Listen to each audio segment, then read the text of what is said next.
What's up guys, bienvenue au Podcast Moon. Je m'appelle Stéphane, je suis courtier immobilier en Outaouais et cet épisode est une présentation de mon équipe Castleman chez Remax. Nos 3 mots d'ordre dans l'équipe, c'est la simplicité, l'authenticité et l'efficacité, puis on s'efforce de mettre ça de l'avant dans chacune de nos transactions. Donc pour tous vos projets immobiliers, que ce soit l'achat, la vente, l'investissement, du côté résidentiel ou commercial, contactez-nous. Je suis fier aussi de vous dire que cet épisode est commandité par mes boys de chez Subaru Outaouais.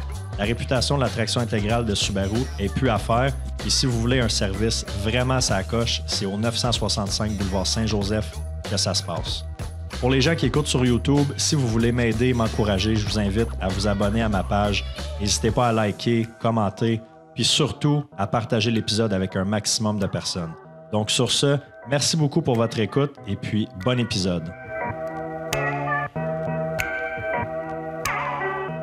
What's up guys, j'étais avec Alexa Lebel aujourd'hui, Alexa de chez PMML. Oui. Puis là, on est en train de jaser off mic un peu, j'ai dit OK, il faut qu'on embarque ça là parce que c'est intéressant, on est en train de parler.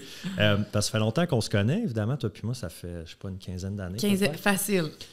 Puis là, ces temps-ci, j'ai remarqué sur tes réseaux, sur ton Instagram, tu poses de plus en plus de contenu par rapport à l'immobilier, au financement commercial. Oui. Je disais, crème, ça serait cool de t'avoir sur le podcast pour jaser de ça.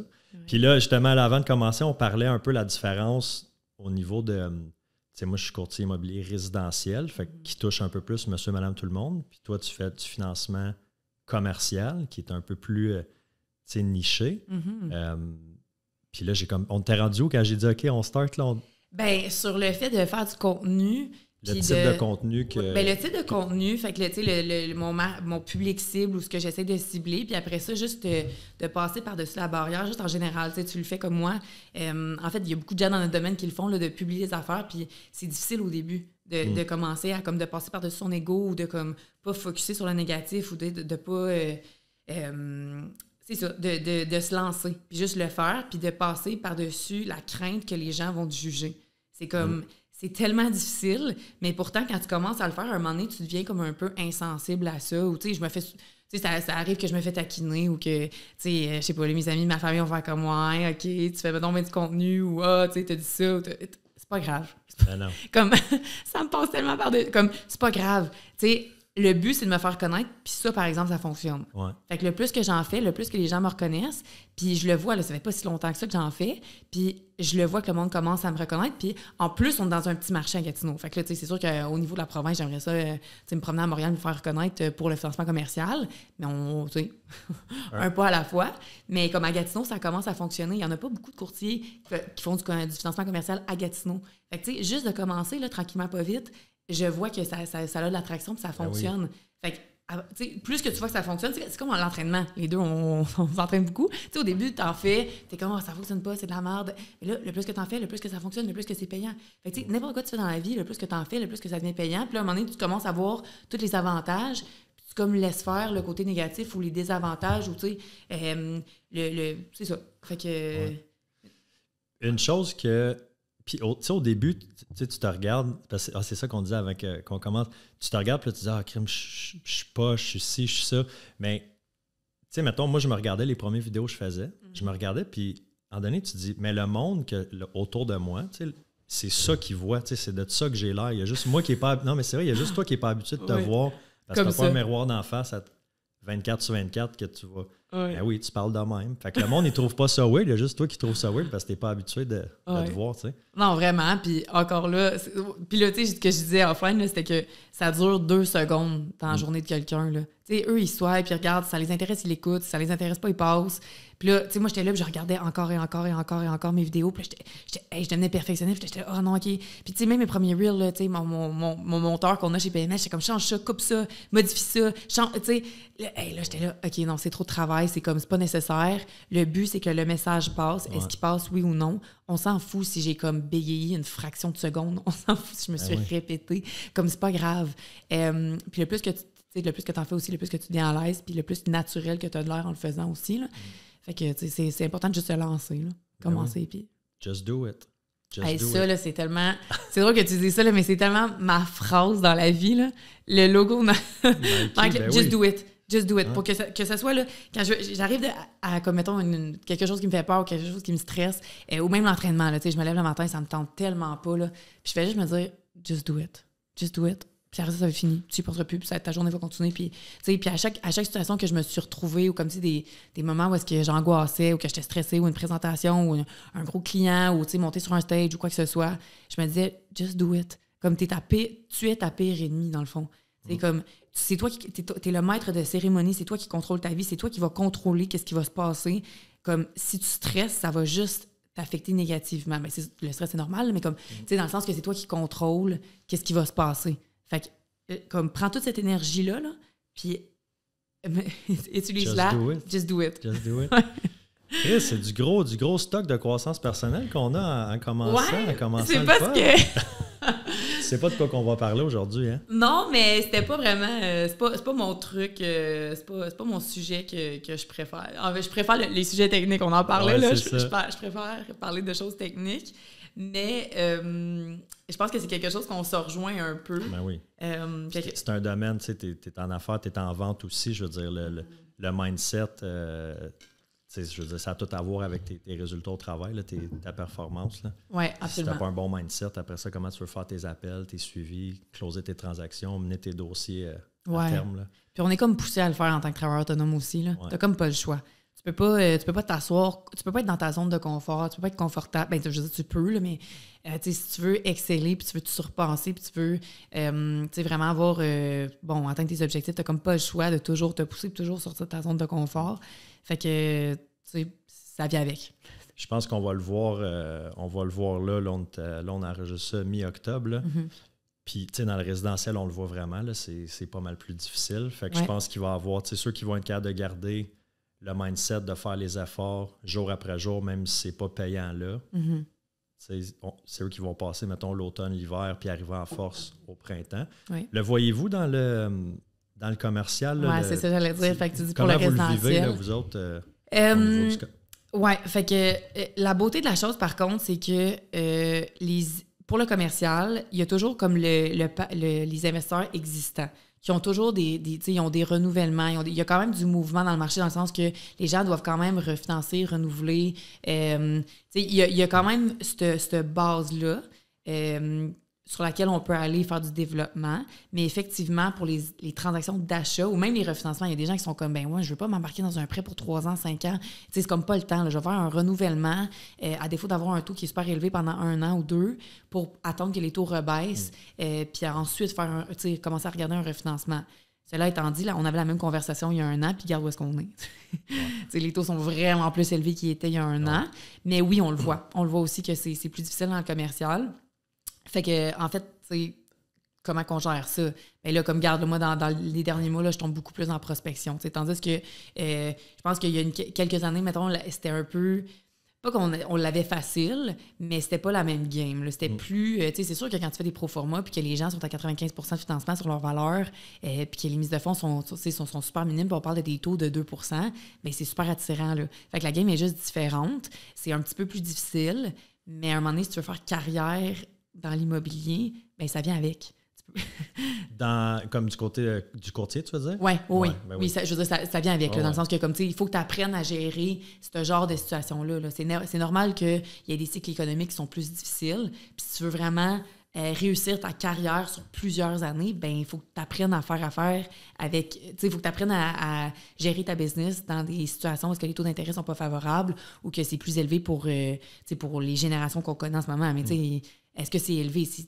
Quand tu compares aux 20-30 dernières années, c'est pas si élevé que ça. C'est juste que c'est plus élevé comparativement aux 2-3 dernières années. Là, c'est juste que ça a monté vite là, en l'espace d'1 an et 15 mois. Là, je pense que la première hausse, c'était au mois d'avril-mai l'année passée.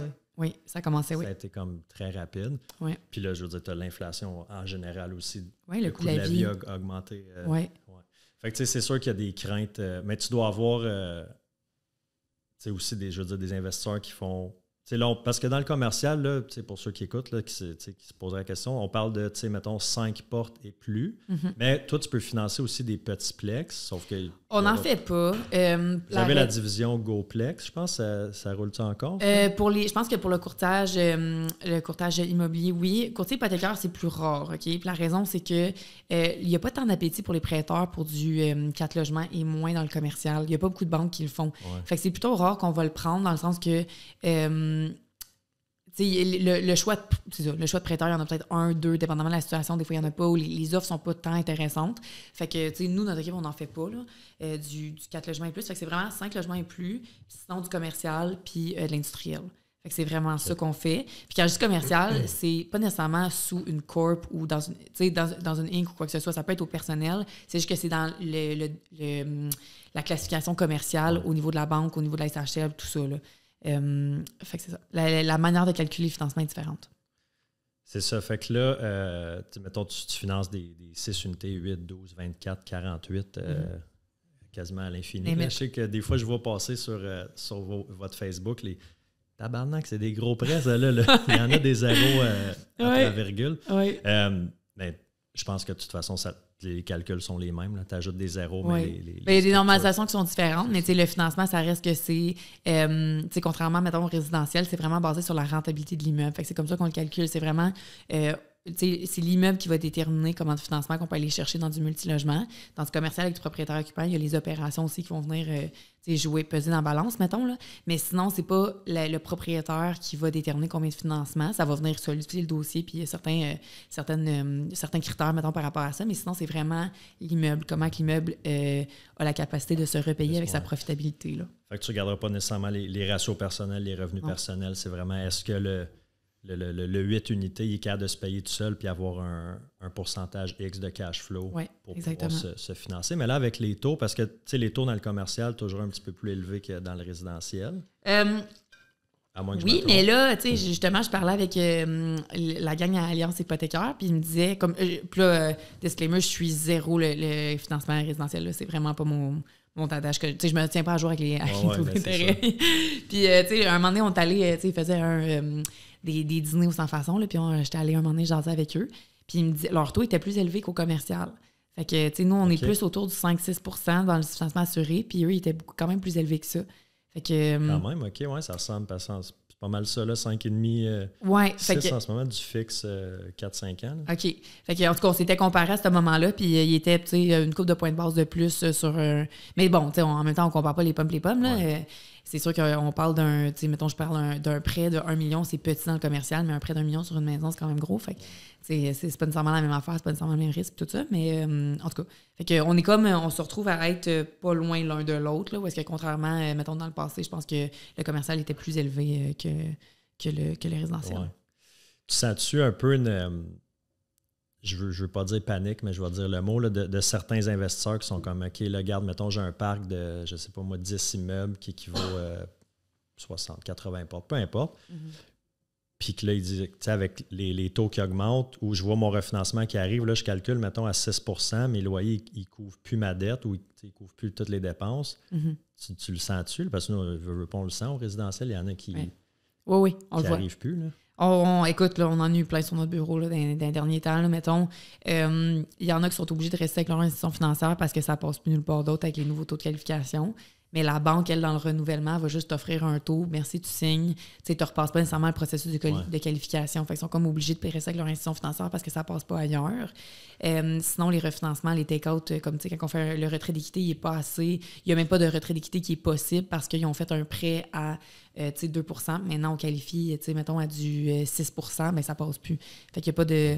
Le refinancement n'est même pas possible parce qu'il n'y a pas assez d'équité dans l'immeuble.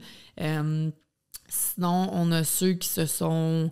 Quand tu gères. Ouais, vas-y. Je t'ai pour dire, tu sais, mettons, tu as le propriétaire occupant, mettons, qui a un duplex, c'est-à-dire, OK, mon hypothèque a augmenté 500 $ par mois, j'étais un peu plus tête, mais là, mettons, tu as 10, 20, 30, 40 immeubles, puis là, tout augmente. Tu sais, tes loyers, tu peux les ajuster, mais il y a des limites, tu le sais. Ouais. Là, quand tu es cash flow négatif sur comme 20 immeubles. Oui.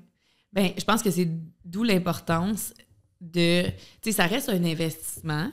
Puis ça reste que faut que tu saches gérer. Ben il faut que en fait tu te formes, que tu saches ce que tu fais dans le sens que tu sais une des manières de pas avoir cette situation là, c'est de d'avoir des échéances qui sont dispersées. C'est sûr que si tu as 20 immeubles qui viennent à échéance en même temps, ben it hits hard, là.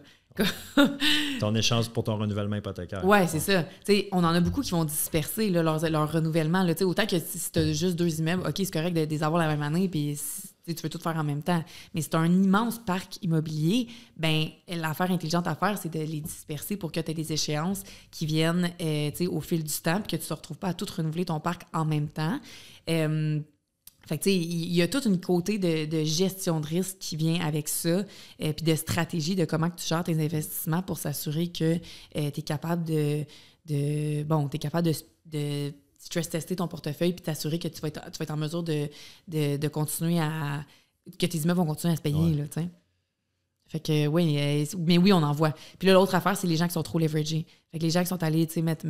Tout est refinancé à capacité maximale. Oui. Fait que là, ça, en ce moment, ça fait mal. Le monde qui se sont trop leveragés quand les taux étaient bas, en ce moment, ils viennent à renouvellement, puis c'est difficile pour eux aussi. Fait que là, c'est de trouver des solutions, essayer de faire des retraits d'équité sur s'il reste des propriétés qui sont pas trop leveragées pour aller repayer, puis d'essayer de jongler avec le portefeuille comme ça. Mais ce genre de situation-là, habituellement, les prêteurs conventionnels vont pas nécessairement s'embarquer là-dedans. Ouais. Fait qu'on parle de prêteurs alternatifs, prêteurs privés, mais là, les taux d'intérêt sont encore plus élevés. Tes frais de dossier, c'est ça, exactement, les frais de dossier, tout ça. Puis, c'est des stratégies court terme. Là. C'est pas fait pour... t'es pas supposé de rester sur un prêt privé pendant 5 ans, là. Fait que mais on en a définitivement. Là, parce qu'ils n'ont pas le choix. Oui. Pour garder leur... ça a été comme l'accès à propriété dans le temps. Puis là, ils veulent, là, tu essaies de t'en sortir. Puis c'est. La banque veut pas. Là, ça passe moins, c'est plus difficile. C'est pas nécessairement que ça veut pas nécessairement dire que tu vas être dans le trouble, mais c'est juste plus difficile. Ouais. Fait que cette stratégie-là l'effet de levier, là, ça peut être vraiment rentable. Mais ça reste un risque pareil. Là. Tu utilises la dette de quelqu'un d'autre pour t'enrichir. Fait que au moment où est-ce que les taux d'intérêt montent, puis qu'il faut que tu repayes cette dette-là, ben il faut que tu fasses attention pour avoir assez de jeu pour pouvoir la repayer, cette dette-là. Là. Fait que c'est toute la stratégie puis de comment gérer ton effet de levier pour que ça soit safe jusqu'à un certain point. Là. Oui, c'est de prévoir les risques, même si je pense pas que personne ne pouvait prévoir à quel point ça allait monter rapidement. Vite, mais ouais. Là, je vais te poser la question que sûrement plusieurs acheteurs se posent, que nous autres, on se fait poser quasiment à tous les jours. Je sais que tu n'es pas courtière immobilière, mais tout le monde là, se dit, OK, les taux d'intérêt montent, le monde perd leur maison, il va y avoir un crash, il va y avoir un paquet d'opportunités. Bon, tu sais, moi, j'entends ça à tous les jours. Oui. Tu penses-tu, toi, qu'il y a beaucoup de propriétaires d'immeubles, d'investisseurs qui vont arriver à un cul-de-sac puis ils vont être obligés de vendre, de liquider certains immeubles puis qu'ils vont avoir des deals, là? T'attends-tu à ça, mettons, pour la prochaine année? C'est tellement une bonne question, là. Je le sais pas. Honnêtement, je le sais pas parce que ça reste que... Tu sais, là, on se disait, il y a des gens qui sont pas capables de faire des refinancements, mais ça veut pas nécessairement dire que tu es obligé de vendre. Tu peux quand même faire un renouvellement, puis les chiffres fonctionnent quand même. OK? Fait que, tu sais, c'est une période qui est quand même... Plus, tu sais, on parle de les gens qui ont comme des renouvellements dans cette... Tu sais, mettons, depuis 1 an, puis dans 1 an, mettons. Là, c'est tous les gens dans cette période de temps-là. Mais sinon, c'est ceux qui sont déjà engagés dans des prêts ou quoi que ce soit, bien, ça les affecte pas nécessairement. Puis là, tu sais, nous, de ce que j'entends sur le marché, c'est que les taux vont commencer à rebaisser tranquillement pas vite en avril 2024. Fait qu'on semble être comme dans une petite tempête, mais tu sais, il semble avoir la lumière au bout du tunnel. Est-ce que ça veut dire qu'il va y avoir des gros deals?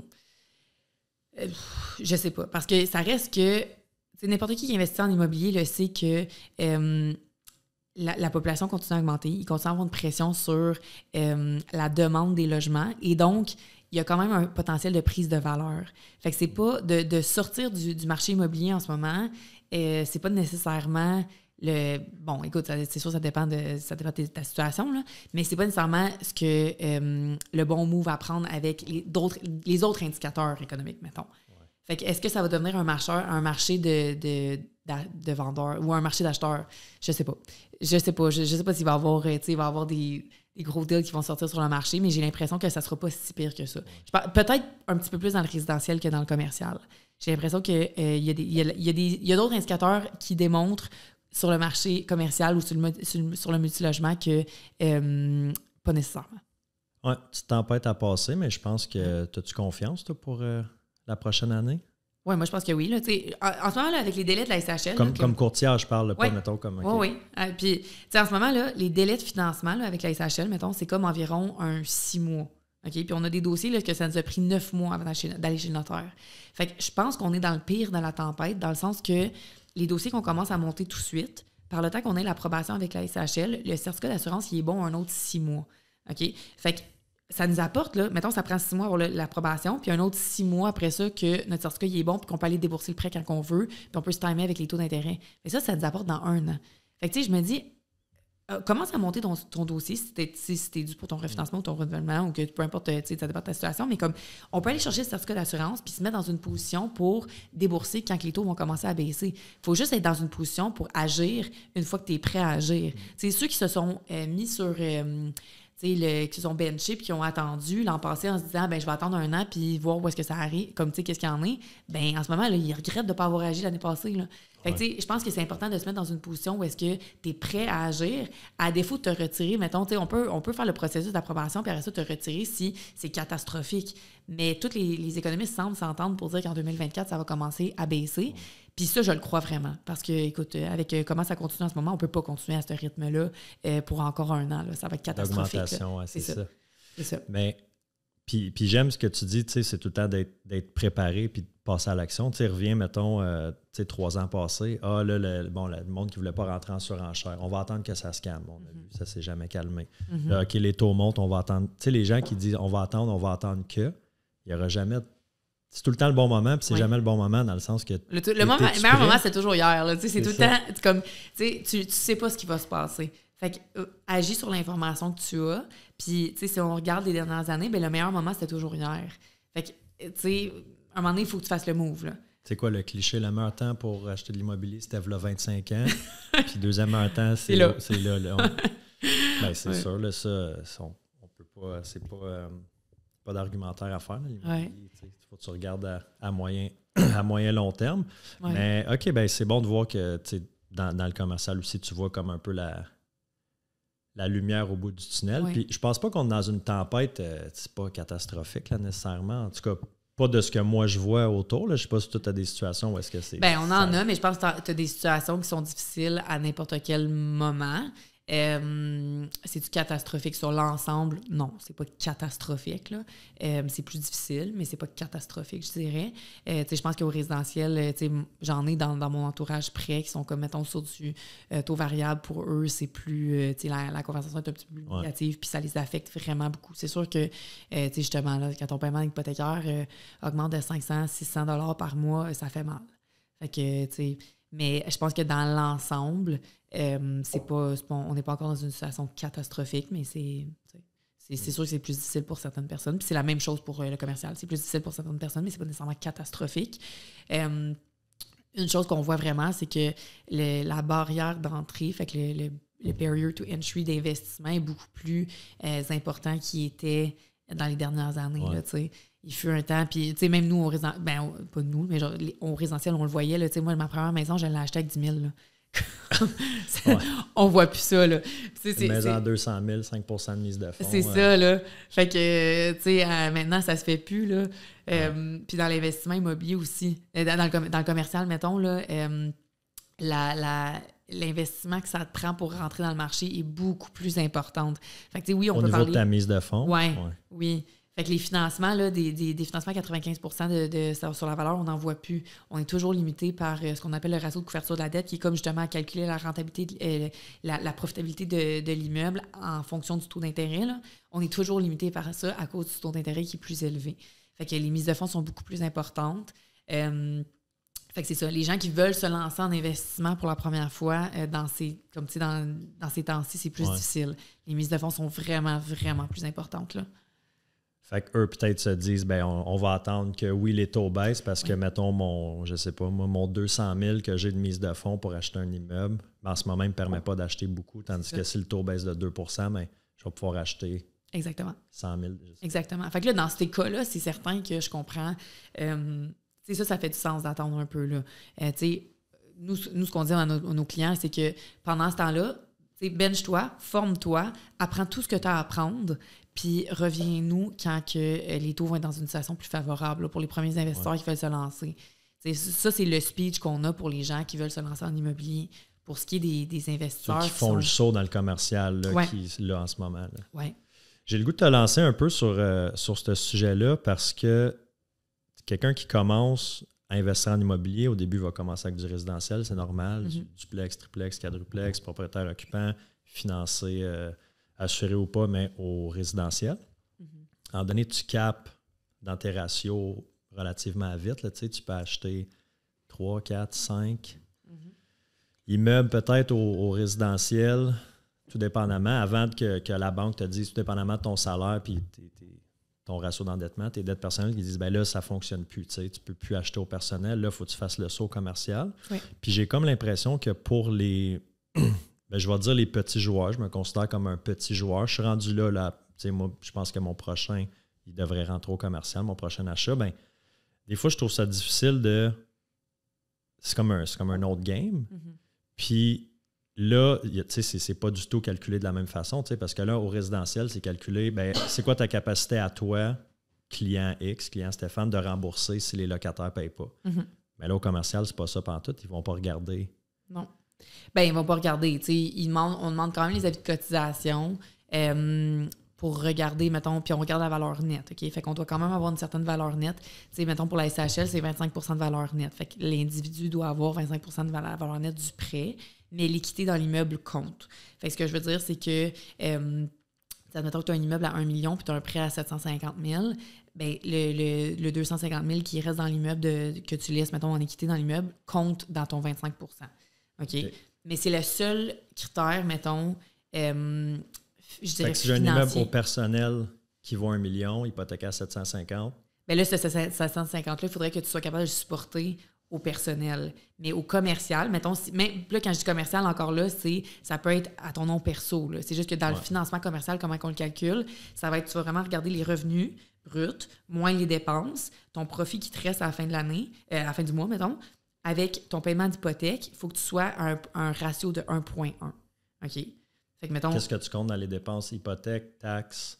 Oui, tu toutes les dépenses. Calculer déneigement? Oui, il y a des normalisations. Fait qu'il y a entretien et réparation, il y a concierge, puis il y a frais d'administration, puis le déneigement va rentrer dans entretien et réparation. Frais de gestion, tu vas le mettre là-dedans aussi. Oui, il y a des frais de gestion. Fait que ça, c'est les normalisations qui sont comme standards dans l'industrie. Fait que peu importe combien toi ça te coûte, il y a des frais qui sont standards, là, entre 4,25 et 5. Là.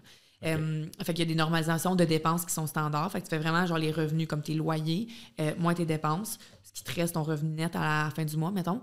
Puis là, tu calcules, mettons, ton paiement d'hypothèque, puis il faut que ton service de la dette, mettons, là, ton paiement d'hypothèque, tes revenus sur ton service de la dette, il faut que ça soit un ratio de 1,1. Ça, c'est le meilleur que tu peux avoir, mettons, avec un financement SCHL, APH Select, qui est comme un nouveau, pas nouveau, il sort en 2022, là, mais le financement qu'on fait le plus souvent, mettons, un ratio de 1,1. Sinon, dépendamment des différents types de financement. Qui est un prêt assuré que tu peux échelonner sur... Jusqu'à 50 ans d'amortissement. Fait que plus que le 25 ou 30 ans traditionnel. Oui, ça serait genre le minimum, mettons, là. Des standards, mettons, là, dans le financement. Fait que, bon, là, on est rentré un petit peu plus dans le technique, là, mais... tout ça pour dire que c'est vraiment... Je suis curieux de voir, mettons, le dernier 2 minutes, ceux qui écoutent, là, qui n'a rien compris de quoi? Ouais, on est comme rentré dans mais c'est le correct, calcul. parce que je pense que les gens qui vont écouter, ça va être du monde qui sont... ça les intéresse. Qui baignent déjà un peu là-dedans, là, fait qu'ils devraient comprendre. Mais bref, si je pouvais juste résumer, c'est que c'est la rentabilité de l'immeuble. Ouais. Il faut que les loyers payent les dépenses et ton hypothèque, puis il faut que tu te fasses un petit profit à la fin du mois. Puis est-ce que... Parce que, tu sais, dans l'investissement immobilier, on parle souvent d'optimisation. Tu vas acheter un duplex, triplex, quadruplex. Comment je peux optimiser, rénover, monter le loyer, peu importe. Ou si c'est un immeuble récent, bien, augmenter les 5 mois, augmenter le loyer. Mais dans le commercial, tu sais, optimiser, mettons, un 12 logis, ça peut être crissement plus long qu'un triplex. Oui. Puis, quand tu vas faire ton financement initial, tu ne prendras pas en considération l'optimisation possible. Tu vas aller avec les revenus qui sont là présentement. Oui. Fait que si tu achètes un immeuble qui est mal géré depuis des années puis que les loyers sont loués à 800$ par mois, mettons, à Hall, là, que ça fait aucun sens, là. Oui. Là, l'acheteur, lui, ça y prend une méchante grosse mise de fonds. Oui. Oui, parce que tu payes... C'est ça, tu as du financement sur la valeur actuelle de l'immeuble. Puis là, en plus de ça, la SHL vient de mettre des règles par rapport à l'optimisation. En fait, il y a toujours eu certaines règles sur l'optimisation, mais ils viennent d'en ajouter en plus pour ce qui est du financement des optimisations et tout ça. Mais bon, on ne rentrera pas là-dedans, là, mais il y a quand même certaines barrières, puis c'est important d'être super bien informé quand tu fais ce genre de projet-là. Mais effectivement, on a beaucoup d'investisseurs que c'est ça qu'ils font. Ils cherchent les propriétés qui ont un potentiel d'optimisation pour ensuite aller les optimiser. Puis après ça, tu fais un refinancement sur ta nouvelle valeur pour pouvoir faire un profit sur ton optimisation que tu as complétée. Cela étant dit, c'est que ça fait comme un effet sur le marché que le plus que tu fais ça, c'est le plus que les valeurs augmentent rapidement. Puis ça l'augmente, ça a un impact sur le marché. Bien, le marché, évidemment, là, mais les propriétés augmentent de plus en plus rapidement, les loyers augmentent de plus en plus rapidement, puis ça contribue un petit peu à la crise de logement. Là, je parle de big picture, genre chapeau gouvernemental, mettons. Là. Et donc, le gouvernement met des mesures en place pour essayer de ralentir ça. OK? Puis ça met des solides barrières, mettons. Pour ralentir les investisseurs qui veulent grossir des parcs optimisés. Oui. Pour pas que tu puisses, tu sais, mettons, juste pour te donner un exemple, là, sans trop rentrer dans le technique, là, mais quand tu fais un achat puis que tu fais des rénovations, ben, tu peux pas refinancer avant le premier 12 mois. Tu dois au moins attendre 12 mois une fois que tes loyers, une fois que tu as optimisé, mettons, là, pour pouvoir aller refinancer. Fait que ça n'est un moyen qui est pour pas sortir ton argent trop vite. Oui, parce que, tu sais, sinon, tu pourrais acheter une propriété, la flipper en 3 mois, faire un refinancement puis te faire des milliers de dollars de profit. Puis là, en plus, ben, tu là, prendre... Dans le résidentiel aussi, je pense que il y a certaines institutions qui ne te laissent plus refinancer avant 12 mois aussi. Là. C'est possible. Encore là, je ne suis pas vraiment les règles mais tu sais, ça fait du sens dans le sens que ça représente quand même un risque pour l'institution financière parce qu'elle vient de reconnaître ta valeur de financement. Tu sais, mettons, à 450 000, puis là, 3 mois plus tard, tu es rendu à 750 ou, tu sais, je sais pas, j'ai des chiffres de même, mais comme, tu sais, c'est une énorme augmentation de valeur super rapide. Fait que, tu sais, c'est plus risqué pour l'institution financière, là. Fait que d'un point de vue de gestion de risque, eux, ils mettent des mesures aussi en place pour ça. Puis là, il y a la SHL aussi qui s'en mêle pour juste l'abordabilité puis l'accès au logement, là. Fait que pour ralentir un peu la prise de valeur rapide, mettons, puis juste l'accès au logement. Là. Fait que ils mettent quand même des politiques qui mettent certaines barrières. Oui, il y en a plusieurs qui sont sortis dans les dernières semaines. Là. Ça stresse une couple d'investisseurs. Là. On a ça, nous autres, aussi, avec l'OASIC. On dirait qu'il y a tout le temps des nouvelles. Bien, c'est plus, là, je parle du point de vue courtier. On dirait de plus en plus de comme nouvelles affaires, bureaucratie administrative à faire. Mais je comprends, ils mettent donc bien des bâtons dans les roues pour comme... Hey, vraiment. C'est rendu être ça, ben, ça doit être pareil dans votre... Ben oui, nous, avec l'AMF, il y a vraiment beaucoup de... C'est très réglementé. La SHL, c'est vraiment une des plus grosses barrières qu'on a. Ce qui est, c'est ironique, je travaillais là avant de sauter dans le courtage, je travaillais là pendant 7 ans. Mais ce que j'aime, par exemple, c'est que justement, parce que j'ai travaillé là, on dirait que pas que je les accepte plus, mais je le vois, je comprends toutes les politiques qui sont mises en place plus facilement. Je comprends le pourquoi. Oui, je comprends le pourquoi. Puis, tu sais, c'est comme...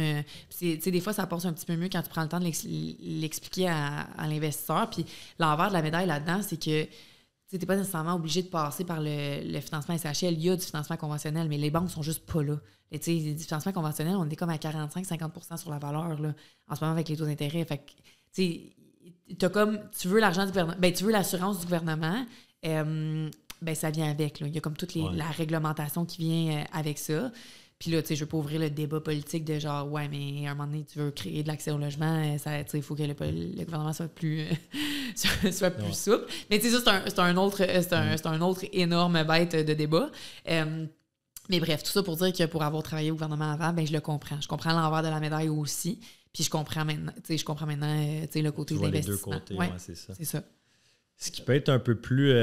parce que tu parlais, mettons, de 45 50 de la valeur. C'est ça, quand tu passes au commercial. Au résidentiel, c'est facile. C'est 20 de mise de fonds.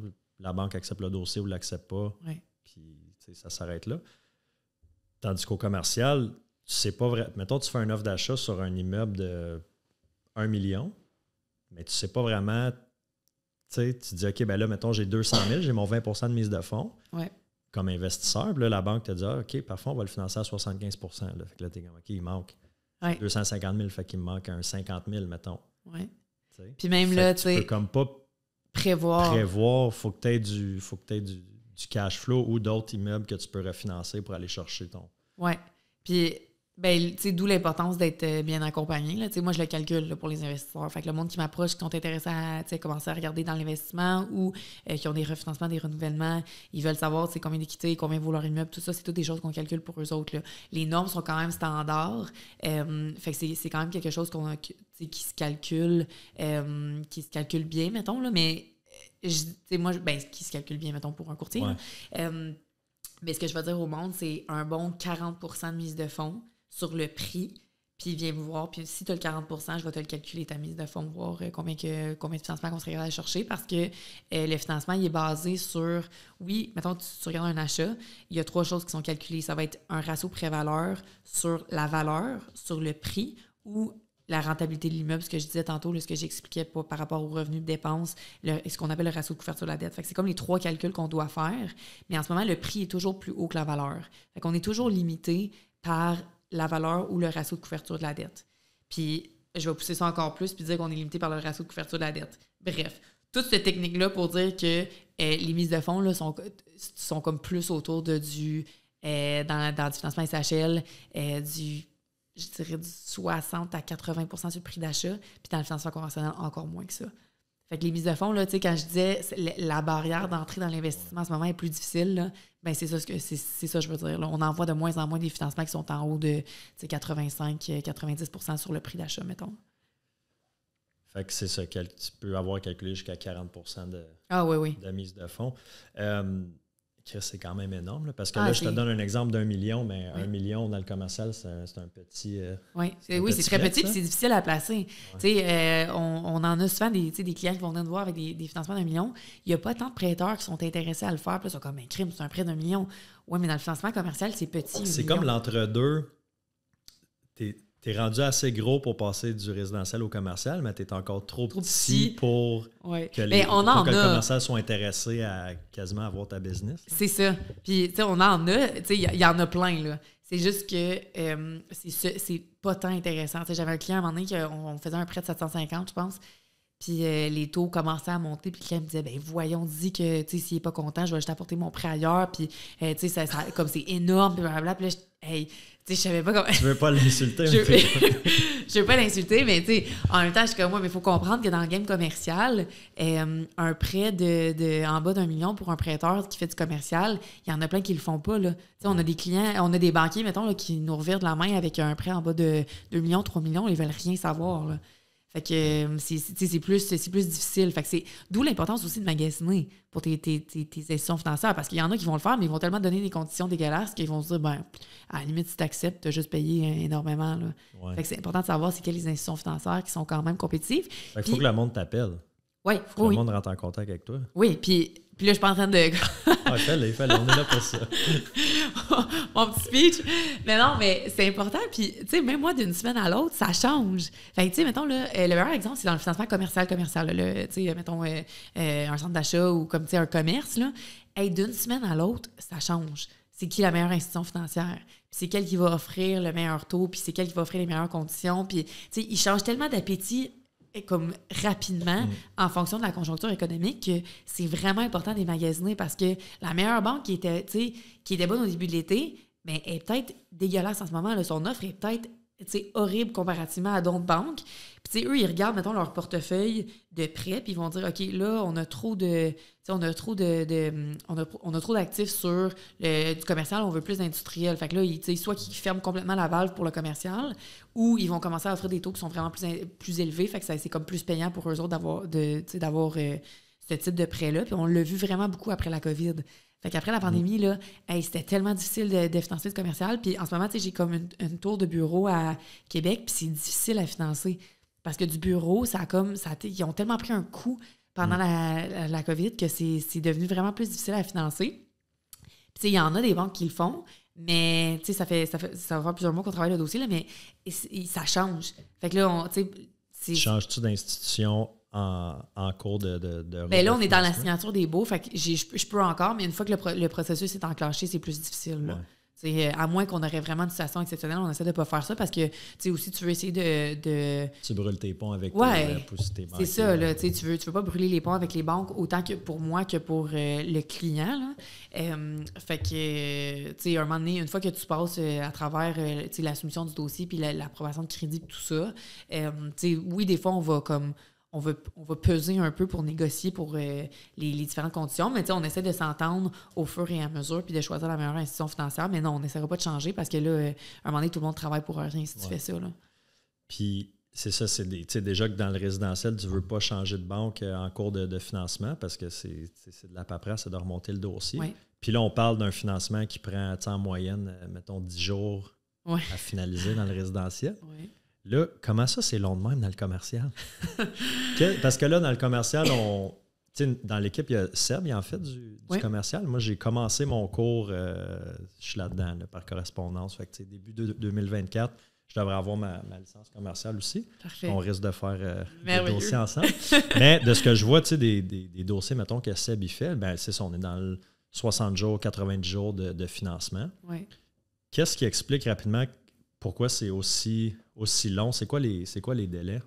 Ben, écoute, pour ce qui est du commercial industriel, mettons, c'est vraiment les délais de la banque, là. Fait que c'est eux de passer à travers leur crédit, les banquiers. C'est comme tout le processus administratif. Ça demande plus de souscription ou de revue de dossier, mettons, que du résidentiel. Du résidentiel, là, il y a tellement de volume que c'est plus facile à déterminer le risque. Puis la plupart des institutions financières, ils ont comme des... T'as beaucoup de comparables. Oui, t'as beaucoup de comparables. C'est des choses que tu peux mettre dans un plugin dans un système. Ça va te sortir des codes de risque. Ça va te sortir, tu sais, ça devrait être quoi ton financement. Ça peut, tu sais, il y a des programmes qui peuvent l'approuver oui ou non, là. Tu peux monter ça automatiquement. Ça passe dans la machine, puis il y a un analyste qui vérifie que tu t'es... Exactement. Puis c'est de même que ça, à SHL, tu sais, avec le programme Emily, là, tu sais, il y en a qui sont approuvés automatiquement, oui ou non. Puis là, des fois, quand c'est des cas plus particuliers, ça va aller à un souscripteur. Mais sinon, tu sais, c'est automatique. Tandis que dans le multilogement ou dans le commercial ou l'industriel, mais ça prend vraiment quelqu'un physique qui regarde les états financiers ou qui regarde la rentabilité de l'immeuble, qui regarde les baux, ou qui regarde tous les chiffres, qui regarde le qualitatif du dossier pour prendre une décision. Fait que ce processus-là prend plus de temps. Okay? Je ne vais pas dire que c'est normal que ça prenne 9 mois, là, mais ça prend plus de temps. Fait que ça explique, mettons, les délais pour le commercial de 60 à 90 jours parce que, bon, par le temps que tu ramasses toute la documentation qui est nécessaire. Après ça, certaines institutions financières vont demander les phases environnementales, les rapports d'évaluation, tout ça, toute la paperasse. Après ça, tu sais, souvent la banque passe à travers le processus. Après ça, les instructions chez le notaire. Ça, c'est le 60 à 90 jours. Pour ce qui est du multilogement, c'est vraiment juste le goulot d'étranglement à la SHL. Okay, fait que, c'est qu'ils ont trop de dossiers. Ouais. Tu sais, fait qu'ils ont comme... là, les primes, mettons, pour le commercial avaient augmenté. Encore là? Parce que pendant la pandémie... Ben là, ça commence à être mieux, là. Ouais. Fait que, mettons, là, les primes d'assurance avaient augmenté le 19 juin, puis là, il y a eu un énorme spike de volume. Puis là, on recevait des courriels qui consommaient des dossiers, puis que ça pouvait prendre jusqu'à 6 mois avant qu'ils ouvrent le dossier. Fait que là, tu sais, t'as juste soumis, là, ça va prendre 6 mois. Fait que ça, c'est le goulot d'étranglement. Tout le monde s'est précipité. Juste la SCHL. Juste la SCHL. Après ça, il faut que ton institution financière... Après ça, c'est le crédit à l'institution financière. Après ça, c'est le notaire. C'est tout ça, là. Fait que le processus était excessivement long. Puis là, en plus, tu as des banques, des fois, ou des institutions financières que... c'est lent. c'est juste, c'est lent. Fait que, tu sais, ça, c'est la beauté, mettons, d'un courtier. C'est qu'on est travailleur autonome, on travaille pour notre argent, puis... on a intérêt à ce que ça aille vite. Fait que, d'avoir quelqu'un qui fait tout le temps tes suivis, qui met de la pression, qui s'assure que tout est fait, puis que tout est optimisé, mettons, là, c'est sûr qu'on a des contraintes. Là. On n'a pas un fast-pass avec la SHL. Le 6 mois de délai, il est là pour tout le monde, peu importe qui dans le marché. Mais je pense que c'est vraiment le goulot d'étranglement. Là.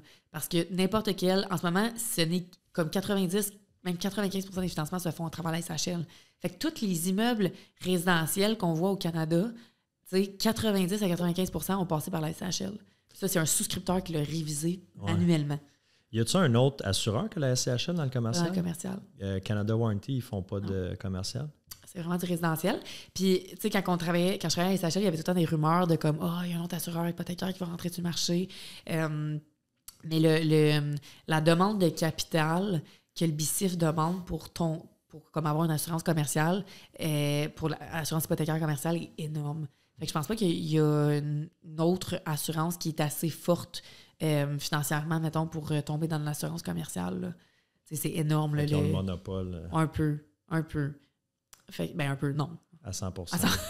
Pas un peu, ils l'ont. Ouais, ils ont le monopole sur le marché parce que leur compétiteur, c'est le commercial. Le conventionnel. C'est vraiment le financement conventionnel sans passer par la SHL. Mais là, quand tu tombes dans le financement conventionnel, tu tombes vraiment sur l'appétit de risque des prêteurs. Fait que c'est eux qui choisissent s'ils veulent ton prêt ou pas. Puis c'est eux qui vont faire toute leur analyse de risque puis dire OK, ben moi, j'accepte mon taux d'intérêt à temps parce que voici les risques sur ton dossier. Il n'y a aucun mandat social. Là. Il n'y a pas l'accès au logement, c'est pas le moindre, mais comme tu sais, c'est bas sur la liste de priorité pour leurs investisseurs puis pour les actionnaires. C'est un peu c'est ça. Free for all. C'est ça, tandis que la SHL a vraiment le double chapeau de la stabilité financière, mais l'accès au logement aussi.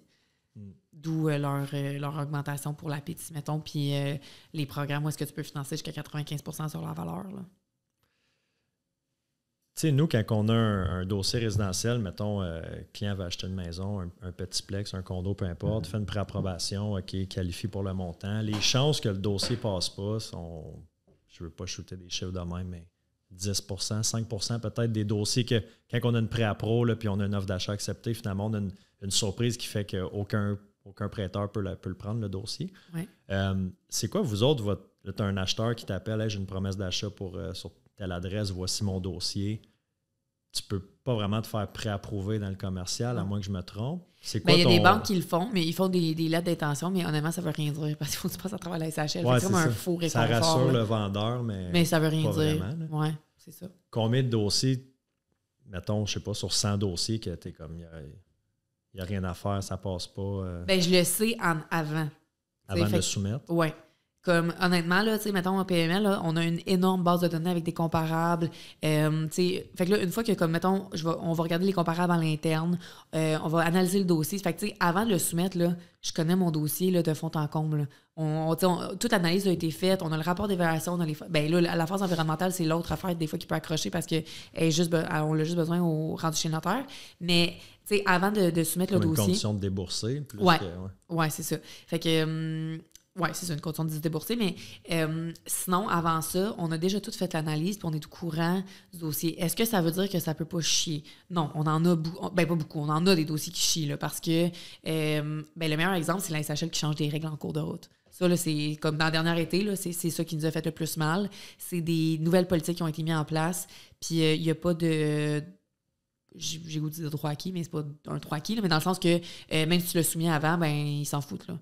La nouvelle règle, elle s'applique, puis à partir de maintenant, tous les dossiers qui vont être ouverts, c'est la nouvelle règle qui s'applique. Et les dossiers qui sont déjà en cours, oui. Comme rétroactifs. Oui, bien là, ceux qui sont approuvés, c'est approuvé, là. Mais mettons, tu sais, comme là, en ce moment, il y avait comme... C'est pas une nouvelle règle, mais c'était une règle qui était très lousse sur les refinancements. Tu ne fais pas refinancer à SHL pour repayer un prêteur privé. Puis là, cet été, ils ont comme commencé à appliquer cette règle-là vraiment à la lettre. Mais on avait des dossiers en cours. Tu sais, j'ai soumis un dossier au mois de mai, plutôt au mois de mars, qui était approuvé au mois de mai. Puis on a repayé un prêteur privé, puis c'était bien correct. Tandis qu'il y en a un qu'on a soumis au mois de mai, puis il a été refusé parce que c'était un prêteur privé. Fait que la règle a commencé à être vraiment appliquée au courant de l'été. Puis là, ça tenait un dossier que, comme, tu sais, ils ont comme émis l'avis, mais on le savait, là, tu sais. Ils ont émis l'avis pour dire, OK, maintenant, tu sais, les prêteurs privés, c'est plus... on repaye seulement les prêteurs qui sont accrédités par la SHL, c'est tout. Que ça peut faire un méchant conflit, ça? Et non. Fait que la seconde qu'on a eu l'avis, on savait déjà tous nos dossiers que ça allait pas passer, là. Mais là, ceux-là sont comme déjà soumis, fait que là, c'est les conversations. Mais, tu sais, encore là, c'est des conversations qu'on avait quand même avec les investisseurs avant, que c'était un risque que ça l'accroche. C'est juste que, tu sais, la majorité des dossiers, ils laissaient passer, puis c'était correct. Ils étaient en connaissance de cause quand même, les investisseurs, puisque là, on parle pas d'un prêt privé de 200 000 pour acheter une chiotte à rénover. On peut parler d'un prêt privé de quelques millions. Oui, puis tu sais, c'est des taux d'intérêt entre... là, à ce moment-là, c'était comme... Tu sais, du prêt privé, ça pouvait être entre du 9 à 18 %. Là. Fait que ça fait mal, là. Fait qu'on en a des cas qui ont été comme ça. Mais là, encore là, tu sais, l'importance d'être bien informé. Fait que, tu sais, maintenant, quand on commence à monter un dossier avec un client, on va vraiment leur dire, voici tous les risques. Okay? Fait qu'avant de soumettre le dossier, là, je vais dire, OK, es-tu confortable avec ça? On les a tous abordés au courant du processus de monter le dossier, Mais avant que tu me dises ton « OK, go, je suis à l'aise », sur le piton, là, tu vas t'asseoir avec. Oui, voici tous les risques de choses qui pourraient arriver sur ton dossier. Tes revenus pourraient être coupés s'ils sont trop agressifs. Ça pourrait faire ci, ça pourrait faire ça. Les taux pourraient augmenter. Le taux de vacances pourrait être révisé. Il y a plein de facteurs qui peuvent arriver une fois que, justement, c'est de la souscription manuelle. C'est quelqu'un physiquement qui va ouvrir ton dossier puis il y a du jugement là-dedans. D'où l'importance de bien documenter un dossier, comme, mettons, en tant que courtier, là, d'ajouter énormément de qualitatif parce que la SHL n'a pas le rapport avec l'investisseur. Fait que c'est moi, en tant que courtier, qui dois bien connaître mon investisseur et bien le documenter puis expliquer pourquoi moi, je pense que l'investisseur, il est solide, il sait gérer son immeuble puis que pourquoi que c'est un dossier qui est acceptable aux yeux de la SHL. Mettons que tu n'as pas confiance en ton investisseur. C'est rare que ça arrive dans le sens que c'est une partie du dossier. Okay? Fait que là, quand je disais, il faut que tu montes ton dossier, comme tu sais, ton confiance en ton investisseur, je veux juste dire que faut que le dossier fasse du sens. Là. Faut qu'il fasse du sens. Là. C'est sûr que si tu m'arrives et tu me dis, bon, ben moi, je vis chez mes parents, j'ai 100 pièces dans mon compte de banque, puis j'aimerais ça acheter tel immeuble, mais j'ai pas de mise de fonds, puis je vais l'emprunter. Ben là, on va avoir la conversation. Ça, ce n'est un dossier que on va avoir la conversation de « Ouais, non, je suis pas sûre que ça va passer, puis voici pourquoi, puis voici ce que tu pourrais faire pour qu'on puisse se rasseoir à pareil d'âge l'an prochain. » Fait que c'est plutôt rare qu'on va avancer dans le processus puis que j'ai vraiment, vraiment pas confiance dans le dossier. Ou, là, on a des cas des fois où est-ce que les clients vont dire « Ben, j'ai comme pas d'autre solution, fait que j'aimerais ça l'essayer pareil. » Mais là, il y a beaucoup de disclaimers. Là, c'est comme « OK, mais regarde, là, voici tous les risques. » Puis ils sont documentés. Là, on est super transparent. Là, on a quand même une certaine... il y a quand même un code professionnel qu'il faut respecter. Puis comme quand on arrive quand on approche la banque ou la SHL, c'est documenté. Voici les risques du dossier. Voici comment que je propose qu'on peut les mitiger, ces risques-là. Soit en augmentant le taux de vacances, une mauvaise créance, ou si l'immeuble est vieux, tu mets une réserve structurale. Ou, bref, il y a des facteurs que tu peux faire pour que ça soit plus attrayant. D'approuver le dossier, mais toujours en toute transparence, puis des facteurs, des choses que tu vas ajouter pour mitiger le risque aux yeux d'une institution financière. Là. C'est vraiment intéressant, puis c'est toutes des choses que comme c'est vraiment intéressant pour moi d'apprendre là, parce que je suis comme là dans ma carrière d'investisseur, là, de passer du résidentiel au commercial. Ça se fait-tu aussi de, mettons, tu as un petit parc, 3, 4, 5 immeubles, financé au personnel, de le transférer en financement commercial. Oui. Puis c'est quelque chose que tu suggérerais ou tu suggères de, comme, mettons, le capper vraiment au résidentiel, puis après ça? Bien, ça, c'est une bonne question parce que je me tiens pas tant à jour avec le financement résidentiel. Mais je te dirais que l'année passée, à pareille date, là, j'avais des discussions avec des courtiers qui faisaient du résidentiel, du financement résidentiel, puis les conditions étaient plus attrayantes, mettons. Fait qu'on disait tout le temps, va maximiser au résidentiel, puis une fois que tu es maxé, viens me voir, puis on va commencer à avoir la conversation pour le commercial. Est-ce que c'est encore le cas aujourd'hui? Je le sais pas, honnêtement. Là. Je vais vraiment dire aux clients, va t'asseoir avec un courtier résidentiel, va voir qu'est-ce qu'il y a à faire du point de vue résidentiel, puis reviens-moi, puis je vais te dire, on va comparer les deux scénarios. Mais tantôt, je parlais avec la SHL, le nouveau programme, pas nouveau, je n'arrête pas de dire nouveau, mais le programme APH Select qui nous permet d'aller chercher des ratios de couverture de la dette à 1,1, des financements à 95 %, tout ça. Ça, c'est plus attrayant que le résidentiel. Fait que des fois, on en fait qu'ils vont avoir, des clients vont avoir des offres au résidentiel qui sont pas super bonnes, mais que quand tu le flippes au commercial dans les programmes que la SHL offre, des fois, les financements peuvent être plus intéressants. Fait que maintenant, plus que jamais, des fois, c'est important de le comparer puis de voir qu'est-ce qui est plus avantageux. Puis ça, c'est sans parler de toutes les implications fiscales que, j'embarquerai pas nécessairement dedans, mais comme, il y a des impacts à ce niveau-là aussi. Oui, parce que c'est ça, tu as l'impact financier sur ton intérêt, tes conditions de prêt, puis tu as l'aspect fiscal aussi. Qui est super important et qu'il faut considérer aussi, là, Puis aussi l'aspect légal de ne pas avoir les immeubles à ton nom, mais d'avoir une coquille, un holding là aussi. Oui, mais ça, c'est comme un catch parce que d'un point de vue légal, tu donnes quand même ta garantie personnelle là, sur les prêts. Fait qu'il y en a plein qui disent comme « Ah, ben là, tu sais, mettons, ça va être dans une coquille, je donne ma coquille en garantie, mais comme pas coquille mon... » Coquille étant un holding, une compagnie de gestion. Oui, c'est ça. Mais pas... Mais ton nom personnel est... Ton nom personnel garantit ton prêt aussi.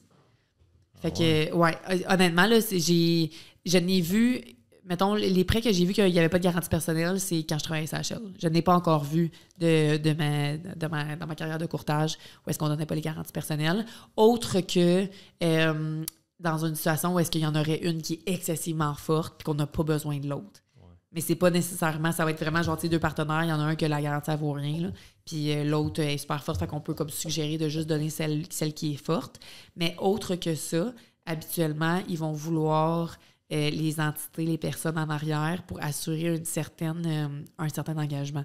Puis là, en plus de ça, tu as toujours, même quand tu ne donnes pas ta garantie personnelle, tu as toujours la garantie personnelle pour ce qui est de fraude, c'est tous les autres aspects autres que financiers, mettons, là, qui pourraient te mettre en défaut technique. Tu donnes quand même ta garantie pour ça. Mais là, je parle vraiment de des gros joueurs. Il faut vraiment que tu sois un gros joueur pour que ta compagnie soit... Il faut que la garantie de ta compagnie soit énorme pour assurer la solidité financière, mettons, du prêt pour ne pas donner tes garanties personnelles. Fait que tous les prêts commerciaux, même si c'est fait à l'intérieur d'un holding... Oui. Tu vas faire du co-sign au personnel. Oui. Faut que tu donnes ta garantie.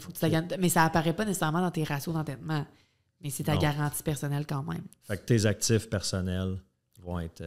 à moins qu'ils seraient comme dans une autre... tu sais, mettons que tu les aurais protégés dans une autre, dans une autre entité. Générale, mais, fait que ça, c'est intéressant. Ça, je savais pas. Oui. Ça, je savais pas. Oui. Souvent, pas souvent, mais je rencontre des gens des fois qui pensent que c'est plus facile d'aller, on le voit soit d'appeler le courtier directement à sa pancarte au lieu d'avoir un courtier acheteur et de passer directement par la banque au lieu de passer par un courtier. Ouais. Je ne sais pas si c'est quelque chose que tu te fais poser des fois. Pourquoi j'irais avec toi quand je peux aller à telle ou telle place puis passer directement par la banque? Qu'est-ce que tu leur dis à ces gens-là? OK. Fait que là, ça, c'est la question de... Tu sais, mettons, quand tu veux magasiner ta meilleure offre, OK? C'est sûr qu'il y a des clients, mettons, tu travailles chez Subaru, OK? Il y en a qui vont aller chez Subaru toute leur vie. Ils vont jamais essayer d'autres chars, ils vont jamais magasiner, ils vont juste dire, moi je vends du Subaru, puis je vais aller chez Subaru tout le reste de ma vie. Du monde smart. Du monde intelligent qui ont compris. Hey, même plusieurs années. Pour mes boys chez Subaru. Mais moi, je l'ai encore vendu... c'est sûr. Là. Ben oui, OK, peut-être c'est pas le bon exemple. Mais je te laisse continuer. Ouais, non, mais ce que je veux dire, c'est que il y en a qui vont être vendus Desjardins. C'est rare qu'on va en voir pour d'autres institutions financières. Là. Chapeau à Desjardins, ils ont quand même un bon recurring business. Là. Mais autre que Desjardins, c'est rare que tu vas en voir. Ils vont dire moi, je fais juste affaire avec TD, je fais juste affaire nationale, je suis vendu, je vais jamais aller magasiner ailleurs. OK? Mais quand on parle, mettons, d'institutions financières, là, quelques points de base, là, ça peut changer des milliers de dollars sur ton prêt. Fait que d'où l'importance de magasiner tes institutions financières. Puis là, en plus de ça, il y a toute l'expérience de gérer un dossier avec la SHL. Okay? C'est une méchante game de passer à travers le processus d'approbation de la SHL. Okay? Puis nous, ce qu'on dit tout le temps, là, c'est que c'est ce qu'on fait. C'est juste ça qu'on fait du financement hypothécaire. Okay? Fait qu'on fait pas de gestion de compte, on fait pas de ligne de crédit, on fait pas de carte de crédit, on fait pas rien d'autre que du financement hypothécaire. Puis en plus, je travaillais à SHL avant, dans le multilogement. Ouais, tous tes arguments sont... pour ça, sont quand même... C'est sûr que je le plug, là, c'est sûr que je vais le dire. Fait que, justement, là, okay, j'ai un client qui m'appelle, il me dit, écoute, tu m'avais appelé il y a comme 1 an pour m'offrir tes services de courtage, puis finalement, j'ai décidé de passer directement avec l'institution financière, puis je viens d'avoir mon certificat d'assurance de la SHL, puis la SHL m'a coupé de 1 million sur un prêt de 8 millions. Il dit, ça passe pas, là. Je vais faire faillite, là, ça marche pas, là. J'ai vraiment besoin de mon 8 millions. Qu'est-ce que tu peux faire pour rattraper le dossier? Puis là, je commence à poser des questions. Je suis comme, hey, 1 million. Couper 1 million, là, c'est énorme. Sur la valeur? Sur son prêt. Fait que, mettons, son courtier, il avait son institution financière, il avait dit... c'était pas notarié encore. Non, c'était pas notarié. OK. Fait que, mettons, il a reçu une offre à 7 millions, mais il s'était fait dire que ça serait autour de 8 millions. Puis là, tu sais, je vois pas... Sur un immeuble, mettons, de 10 millions. Là. Qui en valait peut-être 10, là, ouais. Fait que, tu sais, je vais pas dire que c'est pas des situations qui nous arrivent de se faire couper le prêt. Cela étant dit, dans ce cas-là, il s'est fait couper ses revenus de manière tellement importante qu'il s'est fait couper 1 million sur son prêt. C'est énorme, là. Tu sais, quand je disais que PML a comme une base de données sur toutes les comparables, tu sais, on va analyser le rapport de marché, on va analyser toutes les comparables dans le secteur, on va faire vraiment une analyse de marché complète pour essayer de mitiger ce risque-là. Puis, tu sais, c'est vraiment important de bien monter ton dossier parce qu'une fois qu'il est passé, là, comme moi, ce client-là qui m'appelait, là, il est trop tard. La SHL a déjà donné ton approbation, il n'y a rien que je peux faire. Il n'y a rien à faire. C'est fait, c'est fini. Tu peux pas, tu as ton certificat d'assurance, je peux pas retourner faire une autre approbation. Ils l'ont déjà dans leur système qui l'ont approuvé. Fait que comme, tu sais, c'est mort, là, ton dossier est mort. Fait que c'est vraiment important d'être super bien accompagné. Fait que ça, c'est un exemple de quand tu n'es pas bien accompagné ou que tu as quelqu'un qui se spécialise dans rien, mais qui est bon dans tout. C'est pas nécessairement la meilleure option, là. Mais tu as comme besoin de le faire pour le tester. Fait que ça, c'est l'autre affaire que des fois que je trouve un petit peu plus difficile dans ma job, c'est qu'il faut que tu me fasses confiance. Faut que tu me fasses confiance que je vais bien monter ton dossier, puis je pourrais pas te montrer que si tu avais passé directement avec une institution, tu aurais eu des conditions qui étaient plus difficiles. Mais je peux, comme, pour avoir, c'est le storytelling, c'est de dire, OK, mais on a tellement, un moment donné, là, on fait à peu près 500 millions de financement. Tu penses qu'on l'a comment? 500 millions par année? Ouais. De financement. On s'enligne là-dessus là, pour cette année-là. Fait comme. PMML au Québec? Non, notre équipe. Juste votre équipe, là, c'est ça? Oui.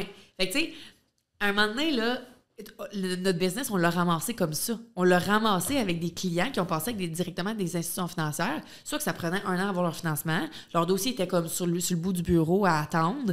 Ils se sont fait couper du financement. Les taux d'intérêt étaient dégueulasses. Fait que nous, là, ce qu'on fait, c'est qu'on se spécialise là-dedans. On agit comme un consultant. Fait que tu nous payes pour qu'on puisse monter ton dossier le meilleur possible, au meilleur de nos connaissances, avec les normalisations, les politiques. Tout est à jour. On se garde super à jour.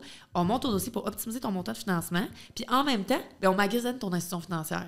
Fait qu'on va aller regarder c'est quoi les meilleures offres, c'est quoi tes objectifs, c'est quoi que tu essaies d'accomplir. Puis on va te placer avec l'institution qui fait le plus de sens à ce moment-là précis. Fait que c'est ça qu'on fait. Puis tu sais, est-ce que ça veut dire qu'il y en a qui passent pas directement avec les institutions financières? Non, absolument. Là, on en a des clients qu'on a du repeat business, mais qui ont aussi des prêts qui passent directement avec les institutions financières. Puis on refuse aussi de la business parce que, tu sais, quand je te dis que je fais pas de Tiplex parce qu'il n'y a pas beaucoup d'institutions financières qui le veulent, ça, c'est un exemple parce que j'ai pas de valeur ajoutée. Comme c'est rare que j'en fais parce que, tu sais, à moins que tu me dises, tu sais, j'ai passé avec telle institution financière, le service était tellement dégueulasse, je veux juste que tu t'en occupes. T'sais, là, OK, pas trop. On va s'en occuper. Mais autre que ça, si j'ai pas de valeur ajoutée sur le dossier, je vais pas nécessairement le prendre. Mais si... Tu vas dire à la personne, va directement à... Oui, ça m'arrive vraiment souvent là, de dire, comme pour un dossier, mettons, commercial, écoute, j'ai juste telle institution financière qui va t'intéresser. Comme, essaie de les appeler, puis rappelle-moi si jamais tu as vraiment un mauvais service ou une mauvaise expérience, puis je peux prendre ton dossier en charge. Mais sinon, va directement avec l'institution financière, parce que ma job de courtage, elle sera pas pertinente, j'aurai pas de valeur ajoutée, puis ça me tente pas. Tu sais, je veux faire ça tout le reste de ma carrière dans le marché de Gatineau. C'est petit, le marché de Gatineau. Oui, le mot se passe vite. Fait que, tu sais, je veux être reconnue pour être excellente, puis d'offrir le meilleur service possible, puis que je veux, c'est mon objectif. Fait que mon objectif, c'est pas juste de faire un financement pour faire un financement puis de brûler un pont. Fait que, tu sais, c'est ça. Puis si je peux ajouter, cette discussion-là, on l'a eu quelques mois passés à ton bureau, off-cam, puis tu m'as dit la même affaire. Fait que ça peut peser dans la balance que tu dis vraiment la vérité. Oui, non, c'est vraiment. Mais c'est vrai que si t'as pas. Tu sais, nous, c'est rare qu'on ait une position où est-ce que, tu sais, je ne vais jamais dire à un client, vends tout seul, ou tu sais, parce que je suis convaincu qu'on a toujours une valeur ajoutée. Ouais. Mais si tu es capable de. Ben, c'est pas vrai, ça m'est déjà arrivé de dire je suis pas le meilleur courtier pour te représenter pour tel type de propriété. Ben, je pense que vous avez aussi du relationnel. Mettons que ça clique pas nécessairement avec quelqu'un ou quelqu'un, genre, tu t'ostines sur le listing, puis toi, tu te dis, comme, non, tu sais, mettons, moi, je pense que ta propriété vaut tant, je suis à l'aise à la lister à temps, puis, tu sais, mettons, le client, il dirait, je veux 100 000 de plus. Ah, ben ça, c'est arrivé la semaine passée, 150 000. OK, de plus. Une zone inondable en plus. OK. Fait que j'ai dit, tu sais, non, malheureusement. Je suis pas le bon courtier. J'ai dit, tu sais, moi, je peux pas prendre le listing à ce prix-là. Ouais. Fait que ça a comme fini, c'est mort dans l'œuf. Mais c'est juste parce que sinon, c'est ça, tu sais que tu vas travailler un peu. Toi, tu serais payé même si tu faisais le dossier. Non, on est payé chez le notaire. Fait que, attends, qu'est-ce que tu veux dire? Non, mais mettons, toi, tu prends un dossier, comme tu pourrais te dire, j'ai pas de valeur ajoutée, mais je le dirai pas au client, je vais prendre le dossier puis je vais être payé quand même. Oui. C'est dans un sens. Oui, parce que c'est la job, tu sais, je monte quand même tout le dossier, mais tu sais, je suis très transparente. Ouais. Mais oui, techniquement, je pourrais dire, ouais, je vais aller sonder, tu sais, 10 différentes institutions financières, mais je le sais déjà qu'il y en a juste une qui va être intéressée. Mais en même temps, tu sais, je vais toujours faire plusieurs offres de banque aux clients. Puis, tu sais, avec, juste, mettons, on parlait de réglementation tantôt, là, avec l'AMF, l'Autorité des marchés financiers, je dois présenter au moins 3 offres. Ça fait partie des demandes qu'on doit absolument présenter 3 offres. Fait que si je sais que je n'en ai pas 3, au-delà de la réglementation de l'AMF, ben j'ai comme pas tant de valeur. Là. Ouais. Où est-ce que j'ai pas nécessairement eu besoin de magasiner ou je peux pas magasiner parce qu'il n'y a pas d'appétit pour ce genre de prêt-là. Mais là, l'envers de la médaille, c'est vraiment le service. Moi, j'ai des clients là, qui me textent à 6 h le matin, qui me textent à 10 h le soir. Des fois, j'ai des textos un vendredi à 11 h. Là. Ça m'est déjà arrivé. Fait comme, vendredi à 11 h le soir. Là. Puis je vais répondre. Si je vais te répondre. Là. Fait que t'as une question, peu importe. Là, je connais pas bien de banquiers qui répondent à leur message texte des clients. Là. Ça va être comme courriel, puis 48 heures avant que je te réponde. Puis, tandis que moi, là, c'est accessible. J'en ai sur Messenger, j'en ai sur Instagram. Il y a du monde qui me pose des questions tout le temps, puis je suis tout le temps disponible. Fait qu'à un moment donné, tu payes aussi pour ce service-là. La rapidité à laquelle... la rapidité d'exécution, la rapidité à laquelle tu as l'information disponible. J'en ai qui sont là, je suis en train de négocier une promesse d'achat. Là. Es-tu capable de me faire un calcul? Oui, absolument. Je suis là au téléphone, pas trop, je vais rentrer, je vais faire le calcul rapidement. Ça ressemblerait à ça sous toute réserve, évidemment. Là, c'est sûr que ça me prend de la documentation, mais je suis capable de dire approximativement ça serait quoi le financement. Fait que ça, c'est des situations où est-ce que ça arrive. Puis c'est ça. Puis regarde, le plus de temps que ça te prend de monter un dossier, bien, le plus que tu es sujet à la volatilité des taux. Fait que si tu passes avec une institution financière et que ça prend 1 an à prouver le dossier, là, ben en 1 an, là, regarde ce qui est arrivé avec les taux. Fait que si on est capable de t'économiser quelques mois sur un dossier d'approbation parce que on est payé pour avancer, puis qu'on veut que le dossier avance vite, puis qu'on est super efficace, ben ça peut être gagnant. Oui, puis c'est ça. Le fait aussi, c'est ça, tu es travailleur autonome, tu es payé à commission. À 5 h l'après-midi, ton cell n'est pas fermé, comparativement à une institution financière que c'est 8 à 4, les journées fériées. Les journées fériées, là, les longs week-ends. Ça ne dort pas. Le courtier immobilier qui est dans le dossier ou le client, le vendeur, tu es comme, je m'en fous, moi, de la longue fin de semaine. Là, moi, il faut que le dossier avance. Oui, c'est ça. Ça doit être quand même, vu que c'est plus long dans le commercial, les délais sont plus longs. Tu dois être un peu moins rushé. Oui, c'est sûr qu'il n'y a pas le sentir moins de pression. résidentiel. Il nous reste 3 jours pour avoir une lettre finale, sinon on a un autre acheteur qui va nous bumper. Oui. Non, ça arrive un peu moins. Ça ne veut pas dire qu'on n'a pas des situations de stress ou des situations où est-ce que comme, ça presse ou quoi que ce soit. Des délais qui sont comme qui commencent à être serrés ou quoi que ce soit. Là. Mais je pense que c'est un peu moins la réalité, mettons, du résidentiel. Puis aussi le fait, oui, mon téléphone est toujours ouvert puis je réponds à tout le monde, mais la majorité des clients, ça reste que c'est une business pour eux, fait qu'ils te contactent pendant les heures de business. Là, ils vont pas nécessairement t'appeler le soir ou la fin de semaine. Ça arrive, là, mais c'est pas la majorité. Je pense que dans le résidentiel, ça arrive beaucoup plus souvent parce que c'est là que les gens travaillent pas puis ils sont comme disponibles pour gérer leurs affaires le soir et les week-ends. Fait que ça arrive un petit peu moins dans le commercial. Tu penses que les gens sont moins émotifs dans le commercial? Je pense que Moi, j'ai l'impression que oui. Mais j'écoutais un podcast de Patrice Ménard, puis il disait au contraire, les gens pensent, je pense que c'était le podcast avec Seroujan qui avait fait au Courtier du Québec, puis il disait au contraire, c'est ce que les gens pensent, mais non, il y a autant d'émotions dans le commercial. Mais toi, comment tu dis? Ben là, je veux pas te faire dire le contraire de ce que Pat... Mais... Tu sais, mettons, je travaillais dans une institution financière avant, je travaillais chez TD, dans le résidentiel, puis moi, je trouvais ça vraiment difficile à cause de ça. Parce que c'est pas que c'est pas émotionnel dans le commercial, c'est juste que tu gères une business. C'est ta business, c'est pas... Tu sais, oui, il y en a que c'est comme une question de mettre la nourriture sur la table ou pas, là. Ou, tu sais, il y en a que les enjeux sont énormes, mais ça reste que c'est comme ta rentabilité, c'est ta business. C'est comme... L'enjeu, il est comme différent que monsieur, madame, tout le monde qui, comme, a besoin de négocier un toit sur sa tête ou... T'as les enfants d'impliquer, le mode de vie. Ça, là, ça me rendait folle. Je détestais ça. Puis c'est une des raisons pourquoi je me suis lancée dans le commercial, parce que c'était comme trop. Je me rappelle un moment donné, là, j'étais caissière à TD, là, j'étais encore au cégep dans ce temps-là. Puis il y a quelqu'un qui voulait venir déposer un chèque. Il fallait qu'on le gèle. Puis j'avais pas le choix. Là. Il y avait pas une scène dans le compte. Ça avait l'air d'un faux chèque. Comme, j'avais pas le choix. Il y a rien d'autre que je pouvais faire. Le monsieur s'est mis à pleurer. Je voulais mourir, là. C'était tellement une situation difficile, là, comme je pouvais rien faire pour l'aider, mais en même temps, comme le monsieur avait clairement besoin de son argent. Là. Puis je trouvais que dans le résidentiel, ça se produisait tout le temps des situations comme ça. T'sais, ça, c'est juste un des exemples qui m'a marqué, mais il y en a eu plein de situations comme ça où est-ce que les paiements passaient plus, c'est la détresse financière. Tu fais tout le temps, tu as toujours ces interactions-là avec les gens quand tu es dans le résidentiel, tandis que oui, ça arrive dans le commercial, mais moins souvent, ou en tout cas, moi, je le vois moins, mettons, là, tu sais. Moins de détresse, peut-être. Oui, moins de détresse. Fait que est-ce qu'il y a autant d'émotions? Tu sais, oui, il y a de l'émotion, mais moi, je la trouve moins... Hey, c'est une belle réponse de politicienne que tu m'as donnée là. Oh, mon Dieu! Non, mais c'est parfait. Mais je comprends ce que tu veux dire. C'est que oui, c'est émotif, mais pas pour les mêmes raisons. Pas pour les mêmes raisons. Puis on dirait que moi, je suis plus insensible. C'est comme moins... Ça me touche moins, là. Tu sais, comme, mettons, les situations résidentielles, là, ben, ça m'empêche de dormir le soir. Tu sais, comme, ça m'angoissait. Tu sais, c'est le genre de choses que, comme, ça me créait tellement d'anxiété, là. Tu sais, tandis que là, ben, tu sais, oui, t'as perdu 200 000 sur ton financement. C'est sûr que, comme, c'est stressant, puis c'est sûr que, comme, on accompagne les investisseurs là-dedans. Puis, tu sais, c'est sûr que ça cause un stress pour tout le monde, mais au moins, on n'est pas en train de parler de ta capacité de se nourrir pour les 24 prochaines heures, là.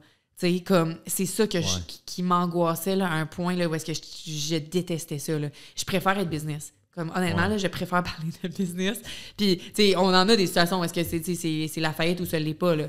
Mais c'est pas... ça arrive moins souvent, je pense, que comme, mettons... Dans le résidentiel. Au résidentiel, oui. Mais je pense que c'est une personnalité aussi un peu comme moi qui est axée plus vers la tâche, comme plus vers le résultat que vers... ben, pas vers, que vers l'humain, mettons, là, tu sais, plus... Ben, je pense que tu as comme besoin de l'être un peu, là. Tu sais, tu as comme besoin d'avoir un certain... un détachement émotif. Oui, vraiment.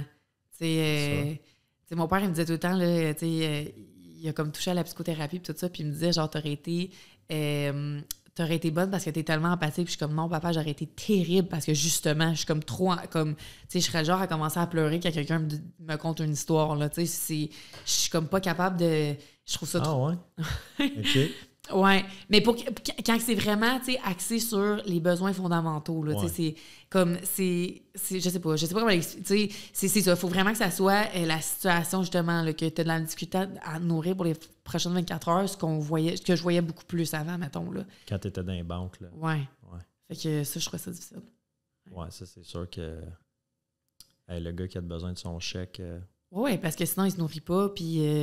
puis il y a des enfants, tout ça, toute la patente, toute l'histoire, là. C'est peut-être pour de la drogue aussi. Peut-être. Mais rendu là, j'embarquais pas là-dedans. C'est ça. Mais oui, effectivement, là, c'est juste que c'est ça. Je préfère gérer de la business. Ouais. Moi aussi. Hey, c'était vraiment sharp comme épisode. Je pense que, en tout cas, moi, ça m'aide à comprendre. C'est tout le temps un peu nébuleux, le financement commercial. Quand tu n'es pas dedans, puis tu veux faire le switch. Fait qu'en tout cas, moi, ça répond à quelques questions que j'avais. J'espère que les gens qui ont écouté, ça va les avoir aidés. Oui, j'espère qu'ils n'ont pas... la seconde que j'ai commencé à parler de ratio de couverture de la retraite, ils ont dit « Oh mon Dieu, OK. » Ah non, c'est trop compliqué, ça. Écoute, merci beaucoup de ton temps. Je te souhaite un bel automne, bel hiver dans le commercial. Hey, merci, ça fait un plaisir. C'était super cool de jaser. T'aurais-tu pensé, 15 ans passés, qu'on se retrouverait à parler de financement commercial? Hey, je pensais justement à ça en m'en venant. Je me rappelle encore la première fois qu'on s'est croisés.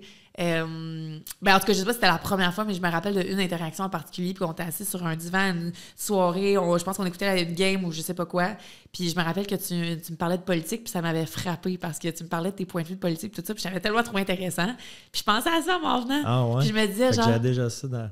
Oui. Hey, je me rappelle comme si c'était hier, là. Je me rappelle, écoute, on était dans un appartement, je me rappelle pas où exactement, là, mais puis tu me parlais de tes points de vue politiques, puis notre conversation était super intéressante. Puis là, je me disais, hey, avoir su à ce moment-là que 15 ans plus tard, on se retrouvait en train de faire un podcast, les deux en immobilier. C'est ça, parce qu'on a pris des chemins genre tellement comme de même, puis là, on se revoit des années plus tard dans le même domaine. C'est sharp. Ouais, fait que ça fait un plaisir. Merci beaucoup et merci tout le monde pour votre écoute. Bonne semaine. Salut.